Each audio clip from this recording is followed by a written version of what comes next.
Ils ont ri quand elle a dit que la pelle mécanique n'était pas cassée. Couverte de poussière, seule sur le chantier, elle a entendu l'ingénieur se moquer. « Ça, il faut changer la machine entière, vous n'y comprenez rien. » Mais en allumant le moteur, elle a perçu un bruit étrange venant du bras hydraulique, un détail minime que personne là-bas n'avait remarqué. Et quand elle a posé sa main sur le levier, même le chef de chantier est resté silencieux, sans imaginer ce qui était sur le point de se produire. À vous de jouer, chers amis. Abonnez-vous à la chaîne pour ne pas manquer cette histoire et commentez ci-dessous de quelle ville de France vous nous regardez. Je veux savoir d'où vous me suivez. Le soleil en Provence à 11 h du matin n'est pas une plaisanterie, franchement.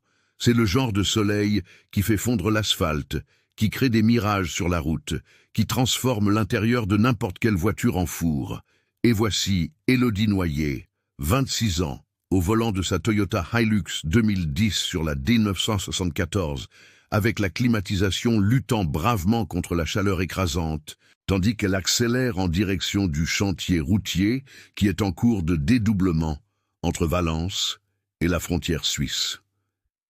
Ses mains sur le volant racontent des histoires, voyez-vous, calleuses, avec de petites cicatrices d'années de travail, avec le métal et les machines, les ongles courts et pratiques.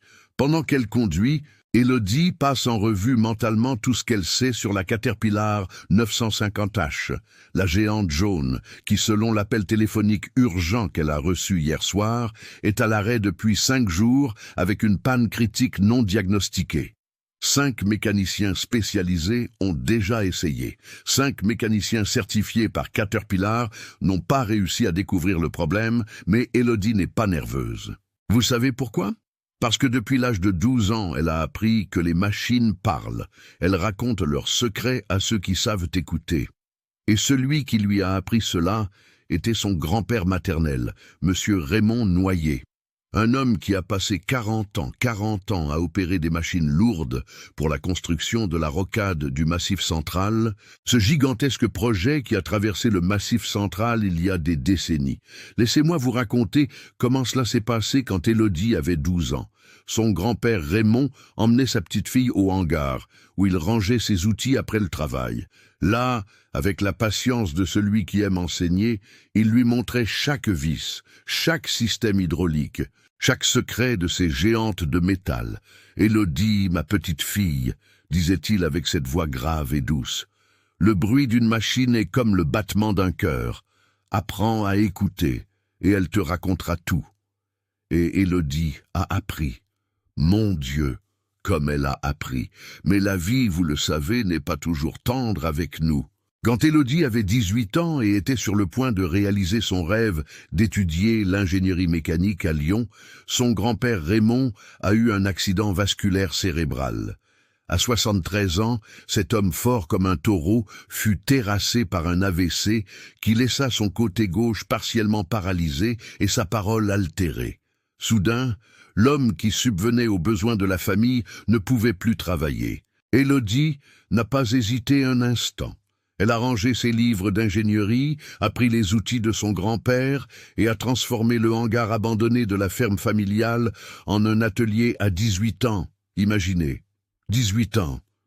Et au cours des 8 années qui ont suivi, cette jeune femme a bâti une solide réputation dans toute la Drôme. Tracteur, excavatrice, pelle chargeuse. Si c'était une machine lourde et qu'elle était en panne, Élodie la réparait. Le chantier apparaît à l'horizon comme une blessure rouge coupant le vert du paysage drômois. Des kilomètres et des kilomètres de terre retournée, des machines en action, des hommes en casque orange se déplaçant comme des fourmis organisées. Élodie gare son pick-up près de la zone administrative, un ensemble de conteneurs aménagés en bureau et n'a guère le temps de descendre avant d'être interceptée. Vous êtes la mécanicienne qu'ils ont envoyée ? La voix vient d'un homme grand, peut-être 1,85 m, portant des lunettes de soleil miroir et une chemise habillée bleu clair, si amidonnée et impeccable qu'elle semble complètement ridicule là. Au milieu de la chaleur et de la poussière de la Drôme, Marc Dubois, 41 ans, ingénieur en chef du projet, fils d'une famille de bâtisseurs traditionnels de Bourgogne, de ces familles où tout le monde a un diplôme accroché au mur et un nom de famille important. Élodie confirme d'un hochement de tête, commençant à prendre sa boîte à outils de la benne du pick-up. « Oui, monsieur, c'est moi, Élodie Noyer. J'ai reçu l'appel hier concernant la Caterpillar 950H avec des problèmes de système. » Marc lâche un rire. Ce n'est pas un rire joyeux, ce n'est pas le genre de rire sec, sarcastique, chargé de mépris. « L'entreprise est vraiment désespérée, dit-il, retirant ses lunettes de soleil pour regarder Élodie de haut en bas. Son regard parcourt ses vêtements de travail simples. Un jean délavé, un t-shirt gris, des bottes en cuir salies par de la vieille graisse. Ses cheveux sont attachés en une queue de cheval pratique, quelques mèches rebelles s'échappant à cause de l'humidité. Ils ont envoyé une femme pour résoudre ce que 5 mécaniciens spécialisés n'ont pas réussi à faire. Vous comprenez son ton? Quand il dit « femme », ce n'est pas seulement un mot, c'est presque une insulte de la façon dont ça sort de sa bouche.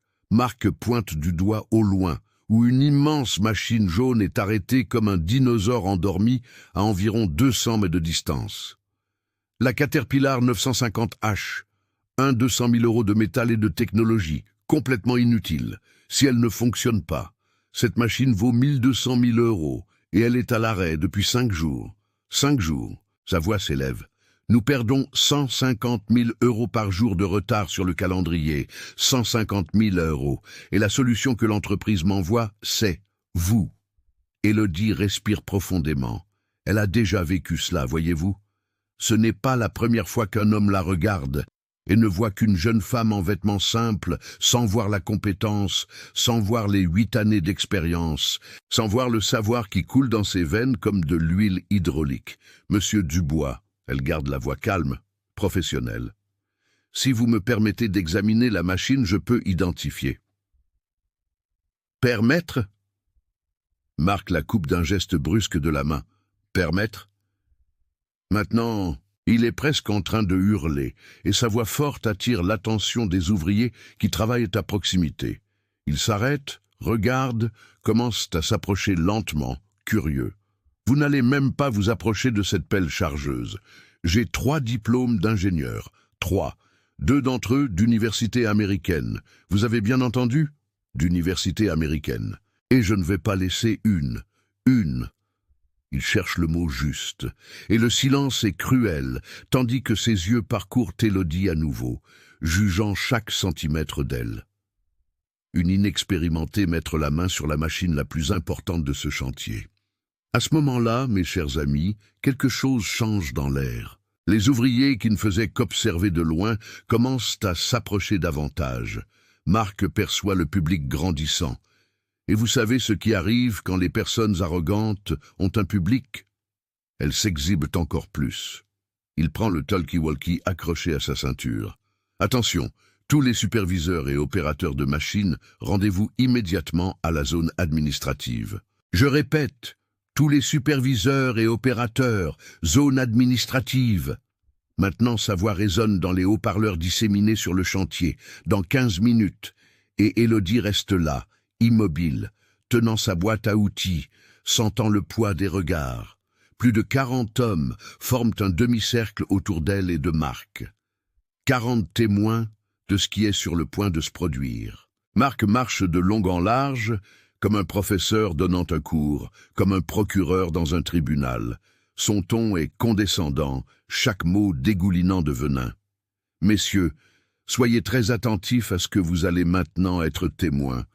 L'entreprise, dans son infinie sagesse, il rit avec sarcasme, a décidé de nous envoyer cette dame pour résoudre un problème que nos mécaniciens certifiés par Caterpillar n'ont pas réussi à diagnostiquer. » Il se tourne vers Élodie, s'approchant d'elle. « Dites-moi, mécanicienne. » Et la façon dont il dit « mécanicienne » est presque obscène. Où avez-vous étudié? Quelle université? L'école polytechnique, Centrale Supélec. Oh, quelle est votre certification internationale de Caterpillar de Komatsu, hein? Élodie déglutit difficilement. Elle sent 40 paires d'yeux sur elle. Elle sent le soleil brûlant, sent le poids de l'humiliation qui se construit brique par brique. Mais elle maintient sa voix ferme. J'ai appris avec mon grand-père, Raymond Noyer. Il a opéré des machines lourdes pendant 40 ans pour la construction de la rocade du Massif central. Je travaille depuis 8 ans dans la maintenance spécialisée. Le rire de Marc coupe l'air comme une scie électrique. C'est un rire cruel, exagéré, théâtral. Et certains des hommes présents, pas tous mais quelques-uns, rient avec lui. Son grand-père, elle a appris avec son grand-père. Marc applaudit comme s'il avait entendu la blague la plus drôle du monde. Quelle chose charmante, quelle chose adorable. Il envahit l'espace personnel d'Élodie, se tenant à quelques centimètres d'elle. C'est de l'intimidation pure. Moi, j'ai étudié au MIT. MIT, Massachusetts Institute of Technology. Vous savez ce que c'est? Bien sûr que non. C'est juste l'une des meilleures universités d'ingénierie au monde. Pendant que vous jouiez à la poupée, j'étudiais la dynamique des fluides. Pendant que vous appreniez des recettes avec grand-maman, j'apprenais les systèmes hydrauliques avancés avec des professeurs de renommée internationale. Élodie sent le sang lui monter à la tête, mais elle se force à rester calme. Elle respire profondément une fois, 2 fois. Elle se souvient de son grand-père disant « Quand quelqu'un t'humilie, ma petite fille, ne laisse pas la colère te dominer. Laisse ton travail parler pour toi. » Mais mon Dieu, c'est difficile. C'est tellement difficile de rester digne quand quelqu'un vous déchire devant 40 hommes. Monsieur Dubois, elle essaie à nouveau et vous pouvez entendre le tremblement dans sa voix qu'elle s'efforce de contrôler. Si vous me laissiez juste voir la machine, examiner le système hydraulique, voir la machine. Marc ricane, se tournant vers la foule d'ouvriers comme s'il était à un spectacle. Vous savez quoi? Je vais faire mieux que ça. Je vais donner une chance à notre mécanicienne ici. Il sort son téléphone de sa poche et commence à enregistrer, pointant la caméra directement sur Élodie. Mes amis des réseaux sociaux, préparez-vous pour un divertissement de taille. Moi, Marc Dubois, ingénieur diplômé du MIT, je vais permettre à cette jeune femme ici, qui a appris la mécanique avec son petit grand-père, il rit à la caméra, d'essayer de diagnostiquer le problème de notre Caterpillar 950 de 1200 000 €. Il continue d'enregistrer, alternant le téléphone entre son propre visage et Élodie. Je vais faire un accord public ici, tout le monde voit. Si elle parvient à identifier le problème que 5 mécaniciens certifiés n'ont pas réussi à trouver, j'admettrai publiquement que j'avais tort. Mais quand elle échouera, et elle échouera, soyez-en sûrs, je veux que vous voyiez tout ce qui se passe quand des personnes incompétentes essaient de faire le travail de professionnels qualifiés. Marc arrête l'enregistrement un instant et s'approche d'Élodie, si près que seule elle peut entendre ce qu'il dit ensuite. Et franchement, ce qu'il dit est d'une pure méchanceté. Et quand vous échouerez, petite, je m'assurerai personnellement que vous ne trouviez plus jamais de travail sur aucun chantier de cette région. J'appellerai chaque constructeur, chaque entreprise de BTP, chaque fournisseur, et je raconterai comment vous êtes venu ici et nous avez fait perdre notre temps. Je détruirai votre petite réputation, compris? Élodie ferme les yeux une seconde seulement. Et dans cette seconde, elle n'est plus sur le chantier. Elle a 12 ans dans le hangar de son grand-père, voyant son grand-père Raymond caresser une vieille excavatrice comme si c'était un animal de compagnie. « Les gens te sous-estimeront, Élodie, disait-il. Ils te regarderont et ne verront qu'une petite fille. Mais tu sais ce que je vois, moi. Je vois quelqu'un qui comprend que les machines ont une âme, et ça, on ne l'apprend dans aucune université. » Quand Élodie ouvre les yeux, Marc est déjà revenu en mode théâtral, enregistrant à nouveau. « Au fait, puisque vous êtes venu jusqu'ici et que vous n'avez clairement pas les qualifications pour travailler avec des machines, je peux vous offrir un vrai emploi. » Il regarde la caméra de son téléphone en clignant de l'œil. « Nous avons besoin de quelqu'un pour nettoyer les toilettes de chantier. Nous payons 1200 € par mois. Et vous n'auriez pas besoin de faire semblant de comprendre la mécanique. Qu'en dites-vous? Je pense que c'est plus adapté à votre niveau de compétence. » « Mince alors, Le rire qui parcourt le groupe d'ouvriers est irrégulier. Certains rient fort, appréciant le spectacle de cruauté. D'autres, et Élodie le remarque, détournent le regard, clairement mal à l'aise. Un opérateur plus âgé, un homme d'environ 60 ans au visage marqué par le soleil, fait un pas en avant. Élodie reconnaît quelque chose en lui, quelque chose de familier. Marc. L'homme parle, et sa voix a une autorité naturelle. Monsieur Raymond Noyer était le meilleur opérateur de machines lourdes que j'ai connu en 40 ans de profession. Si sa petite fille dit qu'elle peut t'aider, Antoine. Marc le coupe, et maintenant il y a du venin pur dans sa voix. Je vous suggère de retourner immédiatement au travail si vous voulez garder votre emploi. Ne me faites pas répéter. Je m'en occupe, et je n'ai pas besoin d'un opérateur à la retraite pour me dire comment faire mon travail. Antoine. Et ce nom reste gravé dans le cœur d'Élodie. Recule, mais pas avant que ses yeux ne rencontrent les siens une seconde. Et dans ce regard, Élodie voit quelque chose de précieux. Il croit en elle. Il a travaillé avec son grand-père Raymond, il sait. Mais l'humiliation n'est pas terminée. Marc adore chaque seconde de cela. Vous savez quel est le problème avec les gens comme vous ?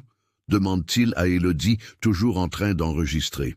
Vous croyez que regarder quelques vidéos sur YouTube, bricoler de vieux tracteurs à la campagne, vous donne la qualification nécessaire pour travailler avec un équipement d'1 million d'euros. C'est dangereux. Vous pourriez causer un accident, endommager davantage la machine, vous pourriez... Il fait une pause dramatique. Coûter des vies. Je n'ai jamais causé d'accident, dit Élodie. Et pour la première fois, il y a une fermeté absolue dans sa voix. En 8 ans de travail, je n'ai jamais perdu un client, jamais causé de dommages à une machine, jamais mis personne en danger. 8 ans, Marc ricane. 8 ans à travailler avec quoi? Une vieille 4L, un tracteur des années 70. Ici, c'est une Caterpillar 950H, modèle 2018, avec un système hydraulique informatisé de dernière génération, un moteur diesel de 274 chevaux, une capacité de charge de 2 mais 3. Vous ne devez même pas savoir ce que la moitié de ces termes signifient. Mais là, mes amis, quelque chose se brise à l'intérieur d'Élodie. Ce n'est pas de la colère, c'est quelque chose de plus profond. C'est le souvenir de son grand-père étendu sur son lit d'hôpital après l'AVC, lui tenant la main de sa main valide, disant avec difficulté « Ne laisse personne te rabaisser ». C'est le souvenir des nuits passées à étudier des manuels techniques pendant que le reste de la famille dormait. C'est chaque machine qu'elle a réparée, chaque client satisfait, chaque défi surmonté. Quand elle parle à nouveau, sa voix est différente. Il n'y a plus rien de défensif. Elle est calme, ferme, absolument confiante. Monsieur Dubois, vous avez dit que 5 mécaniciens certifiés par Caterpillar n'ont pas réussi à diagnostiquer le problème. Puis-je poser quelques questions techniques sur ce qu'ils ont essayé ? Marc, surpris par le changement de ton d'Élodie, mais toujours confiant dans sa supériorité, fait un large geste de la main libre tout en continuant d'enregistrer avec l'autre. Bien sûr, et posez vos petites questions techniques, ça va être amusant, ça montrera exactement à quel point vous n'êtes pas de taille. Ils ont vérifié le système hydraulique principal, la pression de la pompe, les vannes directionnelles, les filtres. Évidemment qu'ils ont vérifié 3 fois, ils ont même changé la pompe principale, pensant que c'était ça. Et le système de filtration de l'huile hydraulique, ils ont vérifié la contamination, la viscosité, la température de fonctionnement. Marc hésite une fraction de seconde, mais répond « Oui, ils ont changé tous les filtres par précaution.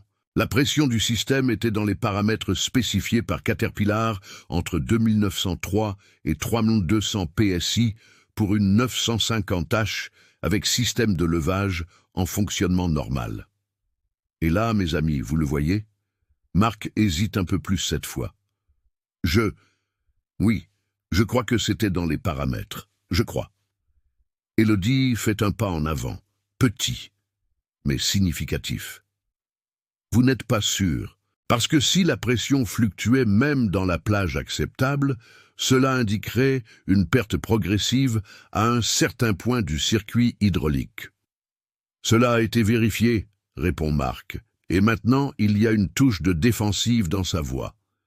Certains ouvriers commencent à vraiment prêter attention, non plus comme des spectateurs d'un spectacle d'humiliation, mais comme des témoins de quelque chose d'intéressant qui se passe. Élodie continue, et maintenant elle est dans son élément. Et les joints? Quelqu'un a-t-il inspecté les joints du cylindre de levage? Je ne parle pas des joints externes que tout le monde peut voir. Je parle des joints internes, des bagues d'étanchéité primaire et secondaire du piston. Silence. Un silence lourd et révélateur. Les joints internes, répète Élodie, un peu plus fort maintenant, ont été inspectés visuellement parce que sur une 950H, quand il y a une perte de pression graduelle sans fuite externe visible, le problème le plus courant se trouve dans les joints internes du cylindre de levage. C'est le point le plus vulnérable de tout le système. Marc est visiblement mal à l'aise maintenant. Il regarde quelque chose sur son téléphone, probablement un rapport des mécaniciens précédents. L'enregistrement continue, mais maintenant il ne sourit plus. Autre chose, Élodie insiste, sentant pour la première fois que peut-être, juste peut-être, elle a une chance ici.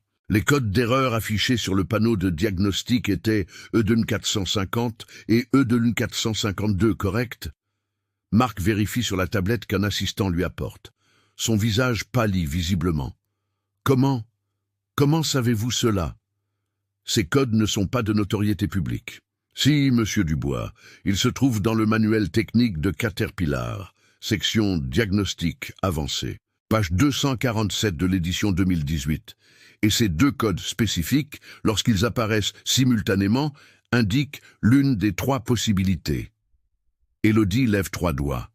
Première, défaillance catastrophique de la pompe hydraulique principale, ce que vos mécaniciens ont déjà écarté en la changeant. Deuxième, blocage complet ou partiel de la ligne haute pression, ce qui serait obligatoirement accompagné du code Eudun 448 qui, je parie, n'est pas apparu. Troisième, elle fait une pause dramatique, oui, mais pas pour s'exhiber, pour laisser l'information s'ancrer. Troisième possibilité, micro-perforation intentionnelle dans les joints d'étanchéité des vérins hydrauliques. Des perforations si petites qu'elles sont invisibles à l'œil nu, mais qui causent une perte de pression progressive et constante, invisible même avec une inspection visuelle de base, mais détectable avec un équipement approprié, ou, elle touche sa propre oreille, avec suffisamment d'expérience pour entendre le changement dans le son de la pompe quand elle essaie de compenser la perte de pression. Le chantier devient absolument silencieux. Même le vent, qui soufflait constamment soulevant la poussière, semble s'être arrêté. 40 hommes regardent Élodie noyée avec une expression complètement différente. Maintenant, ce n'est plus de la condescendance, ce n'est plus de l'amusement face à l'humiliation d'autrui, c'est du respect, de la surprise, de l'admiration, marqué pâle, visiblement pâle. Micro-perforation intentionnelle, vous suggérez un sabotage sur mon chantier? Je ne suggère rien, monsieur Dubois. Élodie répond, et maintenant sa voix est d'un professionnalisme pur. Je diagnostique sur la base de symptômes techniques spécifiques. Si vous me permettez d'examiner la machine pendant 20 minutes, juste 20 minutes, je peux confirmer ou écarter cette hypothèse. Ou bien, elle fait une pause, le regardant directement dans les yeux. Vous pouvez continuer à perdre 150 000 € par jour tout en protégeant votre ego. Le murmure qui parcourt le groupe d'ouvriers est comme une vague. Ils parlent entre eux, pointant Élodie du doigt, pointant Marc. La dynamique a complètement changé. Marc est acculé, et il le sait. Acculé entre son arrogance monumentale et la pression financière brutale d'un chantier à l'arrêt. Acculé entre son besoin de garder le contrôle et la possibilité très réelle que cette femme qu'il a humiliée publiquement puisse avoir raison. Ses mains tremblent légèrement, tandis qu'il tient toujours son téléphone en enregistrement. « D'accord », dit-il finalement, et sa voix est rauque. 20 minutes, mais j'enregistrerai chaque seconde, chaque mouvement que vous ferez. Et quand vous échouerez, quand vous ne trouverez rien, ou pire, quand vous endommagerez quelque chose. Si je me trompe, Élodie l'interrompt, Et maintenant, elle regarde non seulement lui, mais tous les 40 hommes présents. Vous pourrez me renvoyer d'ici et faire ce que vous voulez de ma réputation. Vous pourrez poster la vidéo, me ridiculiser, raconter à tout le monde que j'ai échoué, mais si j'ai raison. Elle fait une pause. Vous vous excuserez publiquement devant tous ces hommes et sur vos réseaux sociaux, là où vous m'avez humilié, et vous admettrez que vous m'avez jugé sur les apparences et sur mon genre, pas sur ma compétence. Le défi reste suspendu dans l'air chaud de la Drôme, comme une sentence. Marc déglutit difficilement. Il sait que s'il recule maintenant, il aura l'air lâche devant tous les ouvriers. Mais s'il accepte et qu'elle a raison, mon Dieu, si elle a raison, l'humiliation sera pour lui. Marché conclu, dit-il finalement en tendant la main. Élodie serre sa main, sentant la paume moite de nervosité de Marc contre ses propres doigts calleux et fermes. Et alors, mes amis, Élodie Noyer, 26 ans, mécanicienne spécialisée en machines lourdes, commence à marcher en direction de la gigantesque pelle chargeuse Caterpillar 950H jaune, qui est arrêtée à 200 mètres de là, et derrière elle, comme une procession solennelle, 40 hommes la suivent en complet silence. La marche jusqu'à la pelle chargeuse est comme une procession, vous comprenez ? Élodie en tête, déterminée, tenant sa boîte à outils, cette relique qui a appartenu à son grand-père Raymond, chaque outil poli par des décennies d'usage, chaque pièce portant les souvenirs de machines réparées et de connaissances transmises. Et derrière elle, 40 hommes dans un silence absolu, seul le son des bottes sur la terre battue et le vent chaud du paysage drômois. Quand ils arrivent près de la Caterpillar 950H, Élodie s'arrête un instant. Juste un instant, et regarde la machine comme si elle saluait une vieille amie. C'est une géante jaune, imposante même à l'arrêt, avec ses près de 5 mètres de hauteur et ses 10 tonnes de poids. Le godet frontal repose sur le sol, les fenêtres de la cabine reflètent le soleil brûlant, et il y a quelque chose de triste à voir une machine si puissante, complètement inutile. Élodie pose sa boîte à outils sur le sol et, avant toute chose, elle ferme les yeux. C'est exact. Elle ferme les yeux, là, devant tout le monde. Marc, qui enregistre tout avec son téléphone, murmure quelque chose de sarcastique à la caméra. Mais Élodie s'en moque. Elle écoute. Écoute quoi? Le silence de la machine. Franchement, une Caterpillar 950 en fonctionnement a un rugissement spécifique, une vibration que l'on sent dans les os. Mais à l'arrêt comme ça, elle est morte, et Élodie doit comprendre pourquoi ce cœur de métal a cessé de battre. 20 minutes ont commencé maintenant. Marc annonce, regardant ostensiblement la montre chère à son poignet. 19 minutes et 50 secondes restantes. Élodie ouvre les yeux, prend une lampe torche LED de haute intensité de sa boîte à outils et fait le tour de la machine, sans hâte, avec méthode. Elle inspecte visuellement le châssis, les flexibles hydrauliques externes, les vérins de levage. Les ouvriers observent chacun de ces mouvements avec une attention absolue. Certains la soutiennent, on le voit dans leurs yeux, d'autres sont encore sceptiques, mais tous regardent. Elle s'arrête sur le côté droit de la machine où se trouvent les vérins hydrauliques de levage. 2 structures chromées et massives qui sont responsables de lever et d'abaisser le godet frontal. Ce sont des vérins énormes, de la taille d'une personne adulte, capable de supporter des pressions immenses. Élodie s'agenouille sur la terre chaude à côté d'eux. « Je dois accéder au panneau latéral du système hydraulique, » dit-elle, plus pour elle-même que pour les autres. Mais sa voix porte loin dans le silence. Elle prend une clé appropriée, une douille de 19 mm, et commence à retirer les vis du couvercle d'accès latéral. Chaque mouvement est précis, confiant, sans hésitation. Elle connaît ses machines comme elle connaît le creux de ses propres mains. Quand le couvercle s'enlève, il révèle l'intérieur complexe du système hydraulique. Des flexibles, des vannes, des capteurs, tout brillant d'huile. Élodie prend une loupe technique de sa boîte. Une de ces loupes professionnelles que les mécaniciens utilisent pour une inspection de précision, et commence à examiner les joints des vérins. Elle utilise la lampe torche LED pour illuminer chaque centimètre, ses yeux parcourant la surface du caoutchouc renforcé des joints avec une concentration absolue. 15 minutes, Marc annonce, mais maintenant il y a moins de confiance dans sa voix parce qu'il voit la compétence d'Élodie, la façon dont elle travaille. Et ce n'est pas de l'amateurisme, non, c'est du professionnalisme pur. Élodie continue son inspection millimétrique. Le 1er joint, rien. Le 2e joint, rien. Elle se déplace vers le vérin de gauche, répète le processus. 3e joint, rien. 4e joint, rien. La sueur coule sur son front. Le soleil est brutal et elle est agenouillée sur le sol chaud, penchée sur la machine, mais elle ne s'arrête pas, ne vacille pas. Et puis, sur le 5e joint, elle s'arrête complètement immobile. Son corps se tend. Les ouvriers les plus proches perçoivent le changement et s'approchent davantage. « J'ai trouvé », dit-elle, et la voix sort basse, mais chargée d'une certitude absolue. « Trouvé quoi ?» Marc s'approche, toujours en train d'enregistrer. « Je ne vois rien parce que ce n'est pas censé être vu à l'œil nu. » Élodie répond. Elle prend de la boîte un équipement que personne n'attendait.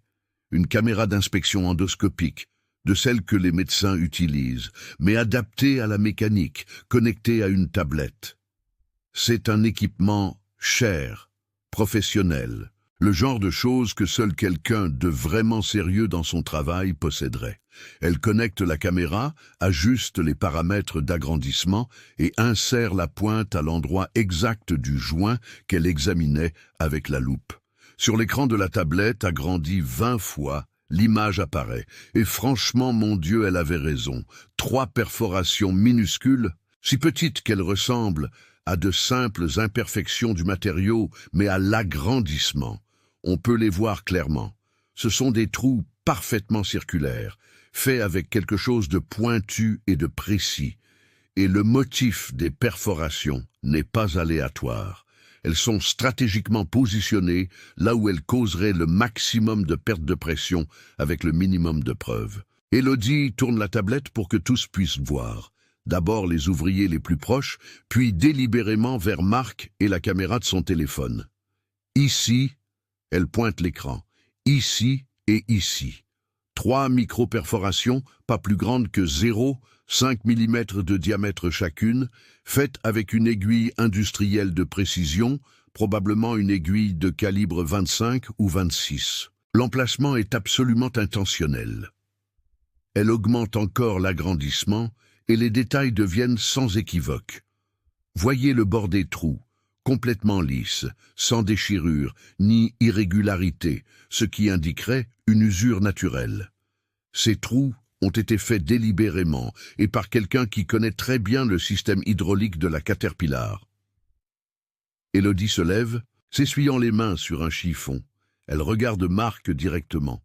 Ces perforations sont positionnées suffisamment loin des bords externes du joint pour ne pas être remarquées lors d'une inspection visuelle normale.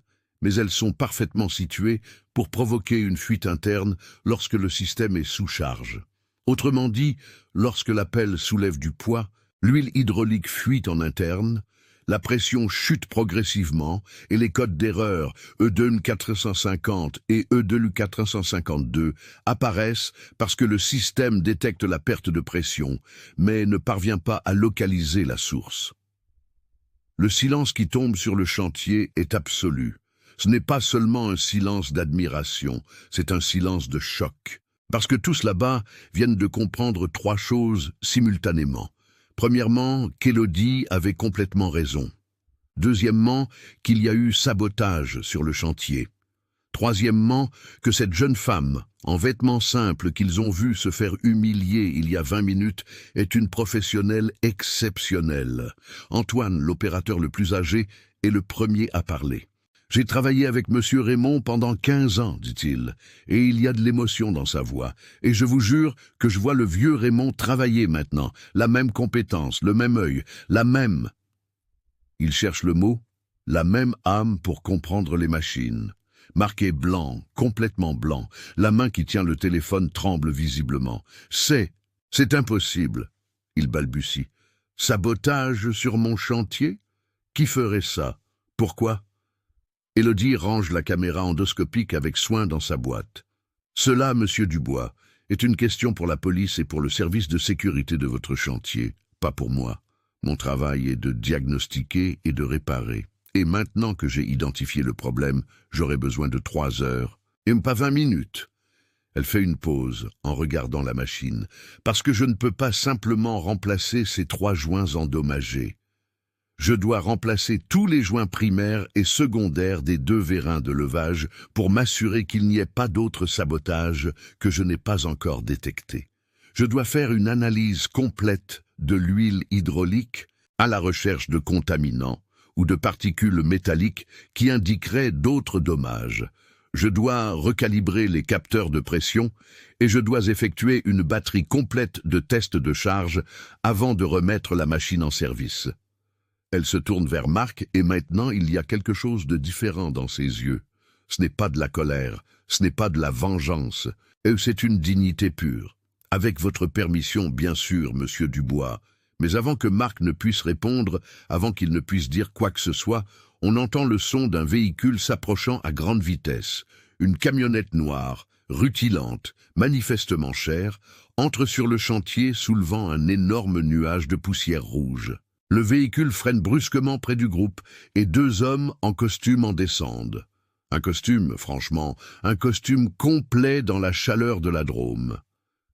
L'homme plus âgé, d'environ 62 ans, aux cheveux complètement gris et à la posture de celui qui est habitué à commander, marche directement vers le groupe. Son visage est rouge, non pas du soleil, mais de pure colère. Alain Dupont, directeur régional de l'entreprise de construction Dupont en Fils. Le nom de famille n'est pas là par hasard, c'est l'entreprise de sa famille. « Marc !» hurle-t-il et sa voix résonne dans tout le chantier. Il ignore complètement tous les 40 ouvriers. Ignore Élodie, va directement vers l'ingénieur en chef. 5 jours, avec la machine la plus importante du chantier à l'arrêt et vous n'avez rien résolu. J'ai dû venir personnellement ici. J'ai dû appeler moi-même la meilleure ingénieure mécanique de la région Auvergne-Rhône-Alpes pour nettoyer votre incompétence monumentale. Il est si furieux qu'il crache un peu en criant. Marc recule, littéralement recule physiquement. Monsieur Dupont, je ne savais pas que vous. Personne ne m'a informé que. Personne ne vous a informé que, après 5 jours d'échec total, j'allais prendre des mesures. Vous vous attendiez à ce que je reste à regarder perdre 150 000 € par jour pendant que vous jouiez à l'ingénieur. Ce n'est qu'alors qu'Alain Dupont remarque finalement Élodie. Il arrête de crier et son expression change complètement, passant du visage rouge de colère à un sourire sincère de soulagement. Élodie Noyer, Dieu merci, vous avez répondu à mon appel et êtes venu. Je suis profondément désolé d'avoir mis si longtemps à vous appeler directement, mon ingénieur en chef. Il lance un regard de pur mépris à Marc, a insisté qu'il pouvait résoudre le problème seul, a insisté pendant 5 jours que nous n'avions pas besoin d'aide extérieure. Marc semble sur le point de s'évanouir là même. Monsieur Dupont, je ne savais pas, personne ne m'a dit qui elle était. J'ai pensé. Vous avez pensé quoi, Marc? Alain est maintenant dangereusement calme, ce qui est pire que les cris. Vous avez pensé que vous pouviez juger la compétence de quelqu'un à son apparence. Vous ne saviez pas qu'Élodie Noyer est responsable de la maintenance de toute la flotte de machines lourdes de 6 entreprises dans la Drôme et la région Auvergne-Rhône-Alpes, qu'elle a des contrats actifs avec Vinci, avec Eiffage, avec le gouvernement de la région même, et que lorsque Caterpillar a un problème technique complexe dans la région, il l'appelle. Chaque mot d'Alain tombe sur le chantier comme un coup de marteau. Les 40 ouvriers regardent avec des yeux écarquillés. Certains ont la bouche littéralement ouverte. Antoine sourit largement, hochant la tête comme pour dire « Je savais, j'ai toujours su ». Et Élodie maintient sa posture professionnelle, mais il y a une légère rougeur sur ses joues, non pas de honte, mais de validation, de reconnaissance méritée, enfin donnée publiquement. Alain se tourne complètement vers Élodie maintenant, tournant le dos à Marc, comme s'il avait simplement cessé d'exister. « Élodie, s'il vous plaît, Dites-moi que vous avez réussi à identifier le problème que cette équipe d'incompétents n'a pas réussi à résoudre en 5 jours. Élodie respire profondément. Oui, monsieur Dupont, j'ai identifié. Sabotage intentionnel des joints hydrauliques des vérins de levage. Micro-perforation faite avec une aiguille de précision invisible à l'œil nu. J'aurai besoin de 3 heures pour effectuer la réparation complète et m'assurer qu'il n'y ait pas d'autres altérations dans le système. Elle fait une pause et suggère fortement que M. Dupont contacte la police et revoie les caméras de sécurité des 10 derniers jours. Celui qui a fait cela connaît très bien le système hydraulique de la Caterpillar. C'était le travail de quelqu'un avec des connaissances techniques. Le visage d'Alain devient grave. Il hoche lentement la tête, traitant l'information. « Sabotage !» répète-t-il, et le mot sort lourd.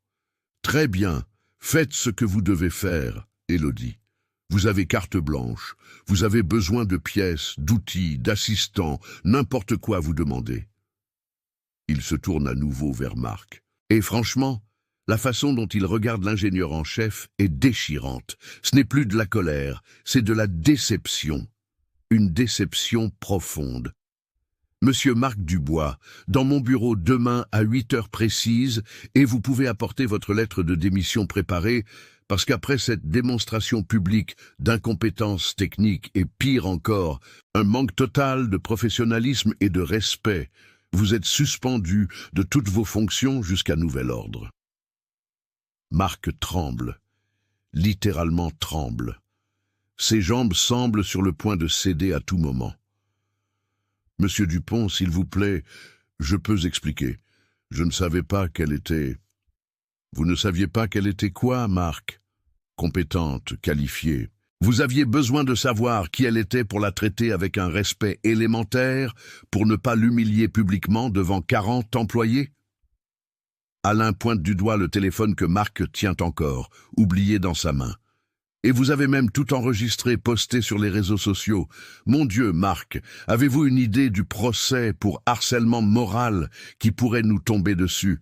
C'est à ce moment-là, mes amis, que Marc s'effondre complètement, non pas physiquement, mais vous pouvez voir tout ce qui se passe. Toute cette fierté, toute cette arrogance basée sur des diplômes et un nom de famille, tout s'écroule. Il couvre son visage de ses mains, et quand il les abaisse de nouveau, il y a des larmes dans ses yeux. Non pas des larmes d'autopitié, des larmes de honte véritable.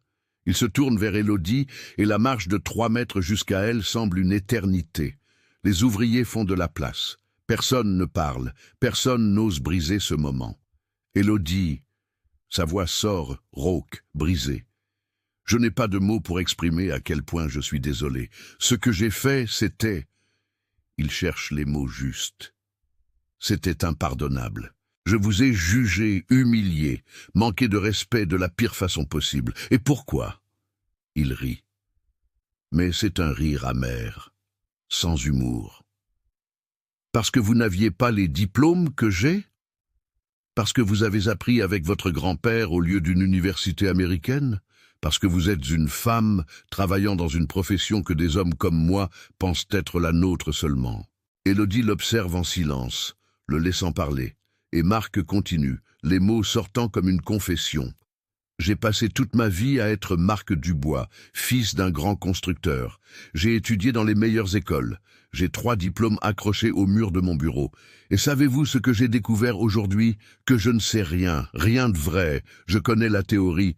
Je connais les équations, je sais faire de beaux calculs structurels sur papier, mais vous comprenez ces machines d'une manière que je ne comprendrai jamais, parce que vous avez appris avec amour, avec dévouement, les mains dans la graisse, et je vous ai traité comme de la saleté pour cela.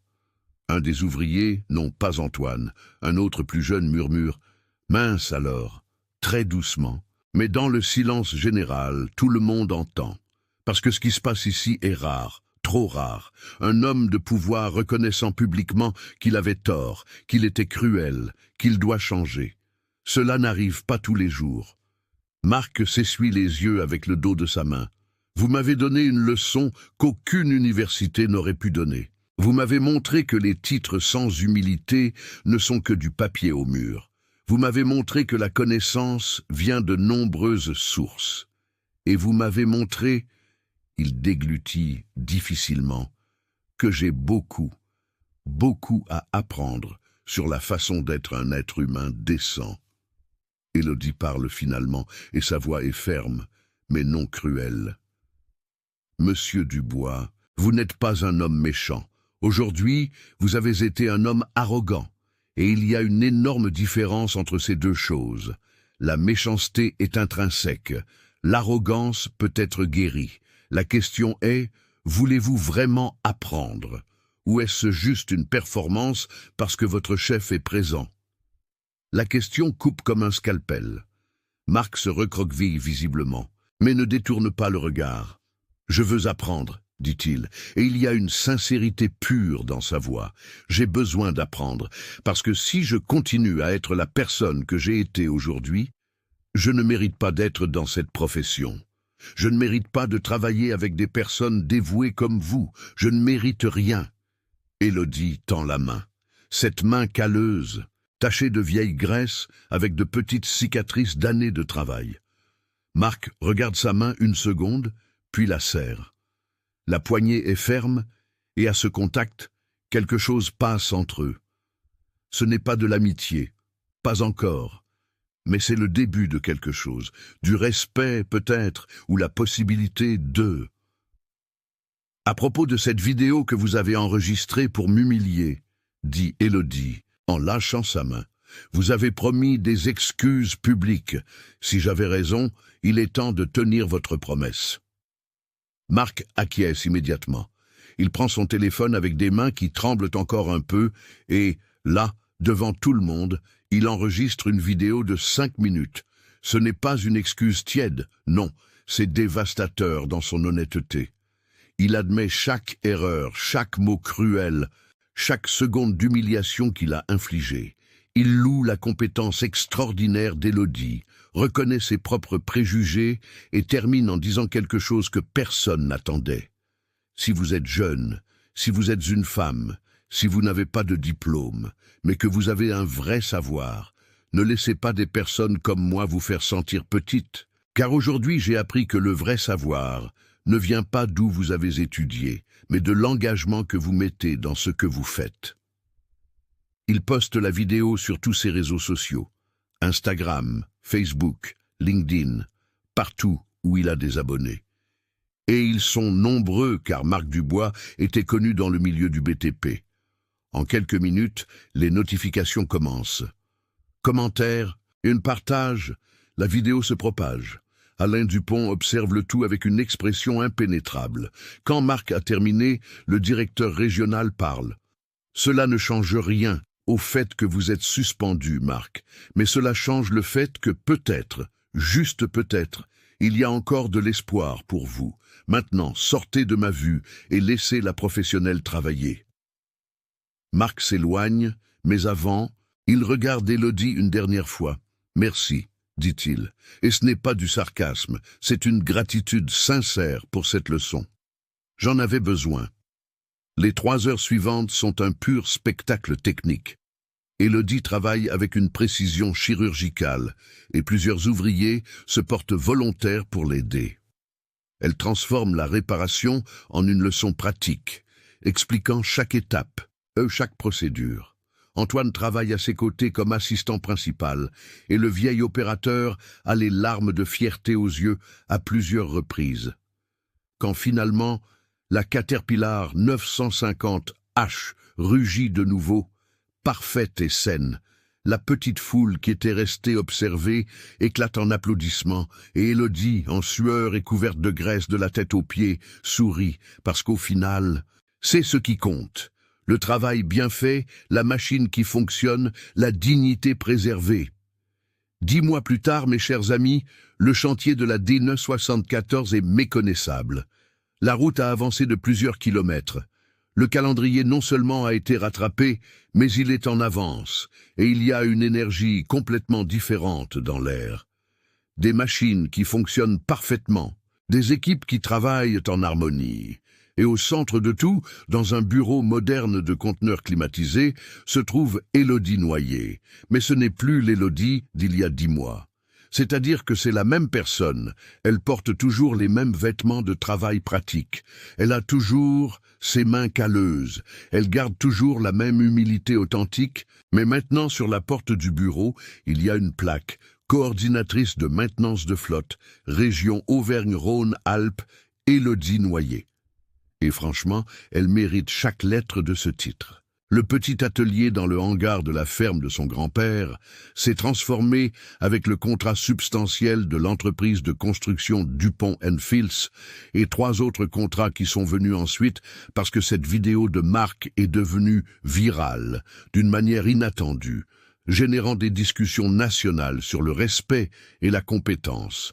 Élodie a embauché 6 mécaniciens spécialisés, a acheté des équipements de diagnostic de dernière génération et est en train d'ouvrir une 2e succursale à Lyon.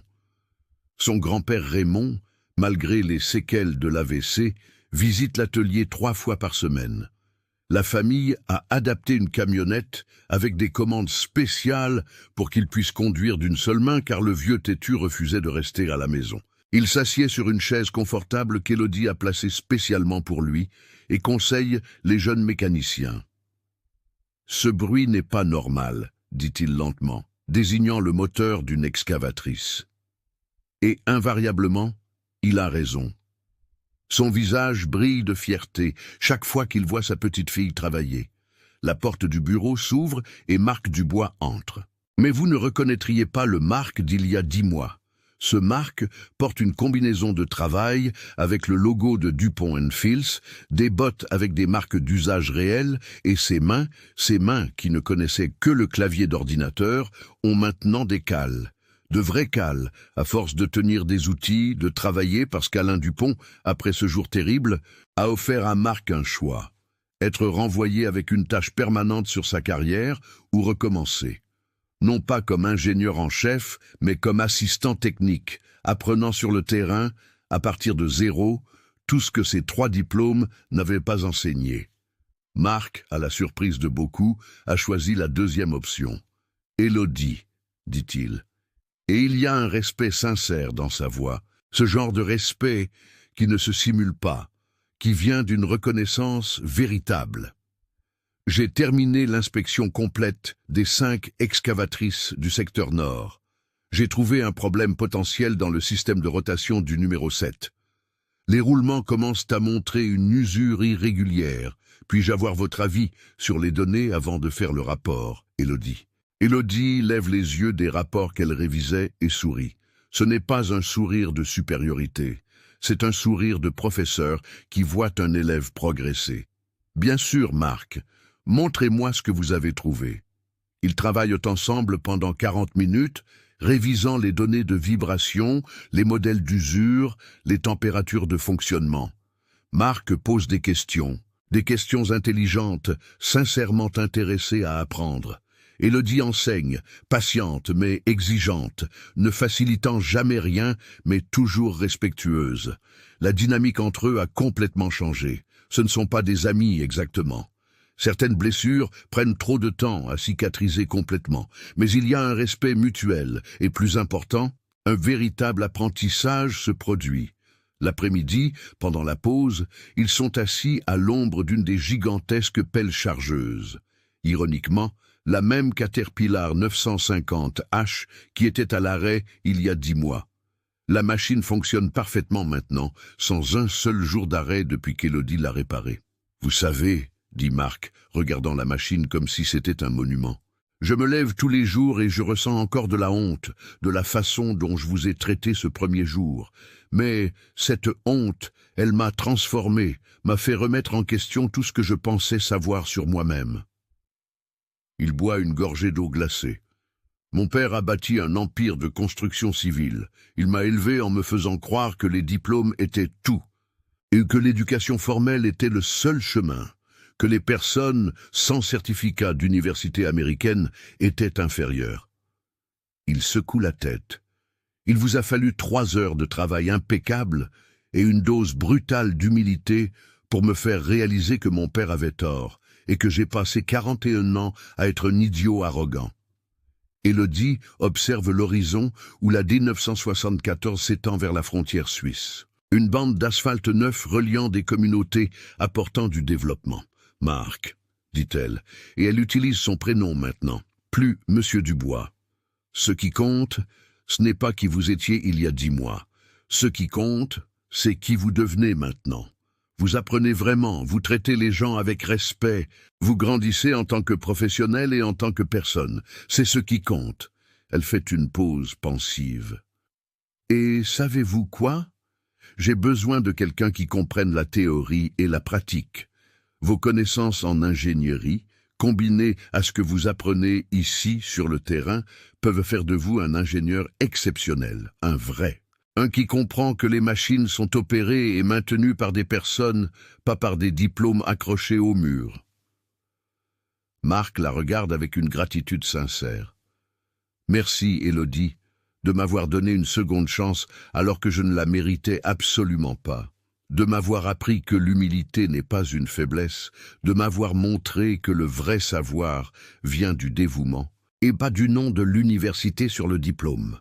Tout le monde mérite une seconde chance. Élodie répond, « Mon grand-père me l'a appris. Il disait toujours que les machines peuvent être réparées si vous avez les bons outils et la patience nécessaire, et les gens aussi. Il vous suffit d'avoir les bons outils, l'humilité, l'honnêteté et la volonté sincère d'apprendre. » Ce soir-là, à la ferme, Élodie dîne avec son grand-père Raymond. La table est simple. Un plat du terroir, un gratin dauphinois et une bonne viande rôtie. Mais la nourriture n'a jamais été ce qui importait dans ces repas. C'est la compagnie, c'est la connexion. Le vieil opérateur, luttant contre les séquelles de l'AVC, parvient à exprimer son immense fierté. Tu as fait ce qu'il fallait. Chaque mot est un effort, mais il persiste. Ce n'était pas de la vengeance, c'était enseigné. Ça, c'est de la grandeur. Élodie tient la main ridée et encore forte de son grand-père, sentant la connexion entre les générations. Tout le savoir qui est passé de son grand-père Raymond à elle, qu'elle transmet maintenant à d'autres. J'ai appris avec le meilleur, grand-père, dit-elle, et il y a des larmes de gratitude dans ses yeux. Tout ce que je suis, tout ce que je peux faire vient de vous, de votre exemple, de votre patience, de votre amour pour ces machines. Raymond sourit, ce sourire qui illumine son visage, marqué par le temps et le travail acharné, et serre la main de sa petite fille avec toute la force qu'il a encore. Et Élodie comprend que ce moment, plus que tout contrat millionnaire ou titre professionnel, est la vraie récompense. Avoir honoré l'héritage de son grand-père, avoir prouvé que la connaissance prend de nombreuses formes et avoir fait tout cela sans perdre sa dignité ou sa compassion. Parce qu'au final, peu importe le nombre de diplômes que vous avez accrochés au mur, ce qui compte, c'est le respect que vous gagnez par votre travail, par la façon dont vous traitez les gens et par l'humilité de reconnaître que toujours, il y a plus à apprendre. Oui.